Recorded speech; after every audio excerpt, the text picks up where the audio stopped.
Hey there. Thank you so much for being here. So, we know nobody is perfect, and perfect is the enemy of the good. And we definitely want to show up for our clients, show up for ourselves if you're a client watching, and we want to do good. This is episode 7, the importance of good deeds.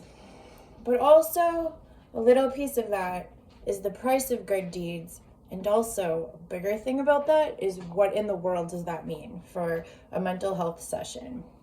So, one thing, if there's only one thing that I say out into the world, into this conversation, if it matters at all, it would be the importance of one golden thread that runs all through any mental health. Yes, we're not perfect, but we are focused on good. And we're focused on the good for the client. There is one golden thread in every moment we spend with anyone in a mental health care role, and that is the golden thread is the best interest of the client. We don't do anything if it's not for the good of the client that we're serving. We don't do anything for our own good, and we don't do anything for the good of perhaps like an outside entity. We don't compromise the good of our client. So the best interest. No, we don't. Yes. The best interest of the client. The best interest of the client. Woof. So to everyone's ability to shine, there also exists this equal potential to cast shadow. So if you realize how important it is when you show up to do good, you put the focus on the client, you really need to understand how negative it would be for you to show up with that lack of focus on the best interest of a client, or without a lack of focus, without a plan, without the things that I'm trying to just help myself cultivate with this conversation and to help, all of us build together. If we can, let's start talking about it. So I think I would call it like the pendulum of goodness.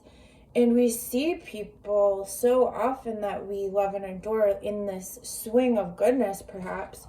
But we need to have compassion for the fact that people can change, events can change, things can trigger, and that pendulum of goodness can really swing for a person. And they have the full potential in their lives. To everyone's ability to shine, there is an equal ability to cast shadow. So let's have good focus in our work. Let's have mindfulness in our work. Let's have theoretical approaches. Let's have good ethics. Let's protect privacy. Let's protect the creation and development of the self. Let's come prepared with resources, from basic needs to higher meaning, community.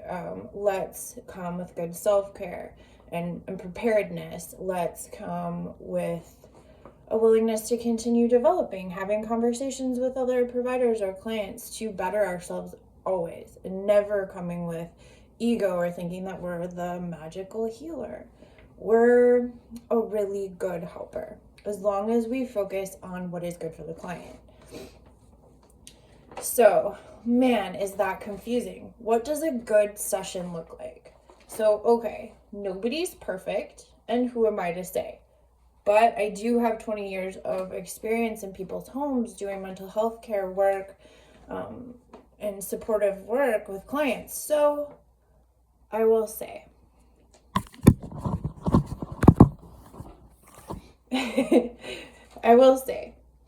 a good session, good, not perfect.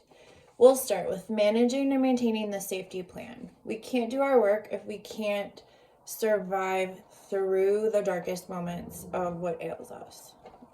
We have to talk about safety. We have to talk about the hard things about safety or not staying safe, and we have to manage and maintain the safety plan.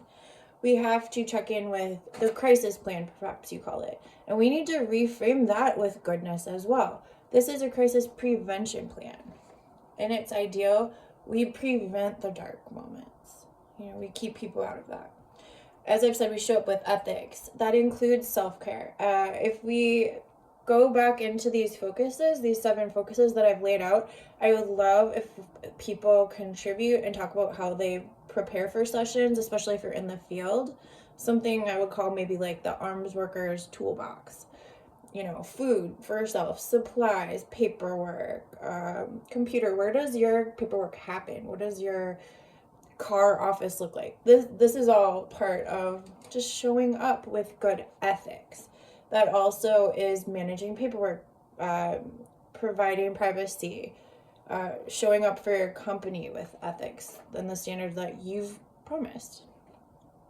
I think that also, ideally, if we can get to it, involves creativity, encouraging creativity, and encouraging ourselves and clients to create positively in their life. I think that's an important ideal. If we can hit that, that is so good. That is bringing these heavenly ideals, this focus number 7, heaven, the best, that's bringing it down into the tangible and the real and the achievable.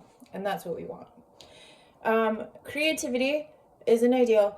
Connectivity, I think, is an ideal that we maybe even want to prioritize before creativity, although both are so excellent. If we can touch on all these things in a session, we're both just gonna be skippity doodling out of the session, We want to seek resources. We want to do that before we see someone. We want to have some bit of an inkling of what they're going through, check in, think about what we might want to bring to session to offer. We want to offer the resources. So we seek them ourselves, we prepare, we can seek them in session, and we want to offer them, and we want to model that it is okay to access resources. It's okay to go to a food shelf. It's good. There are a lot of ways to help people realize that it's good to care for themselves. Taking resources that are available, that are meant for you, is good. Offer these resources and then refer back to those resources in future sessions. Hey, did you go to the food shelf? Were there any barriers? How did you feel? What happened? How can I help you get there? Things like that. We want to offer access to food, shelter, community, books, media suggestions that are appropriate, well vetted, yoga, anything. Know your client, think about them a little before session, show up prepared, offer resources. I think there's way more that we can do that's ideal. But if we offered 1 or 2 or 3 of these pieces, but especially always offer a check-in on safety, a check-in in the development of the self, and ethical care, then you're making progress with that person and you're showing up to help them with the most beautiful work I think that we can do. I'm so biased, but I'm so glad that you're doing this, and I'm so glad that you care to have a good focus in your session, and I'd love to hear your feedback about my ideals. These are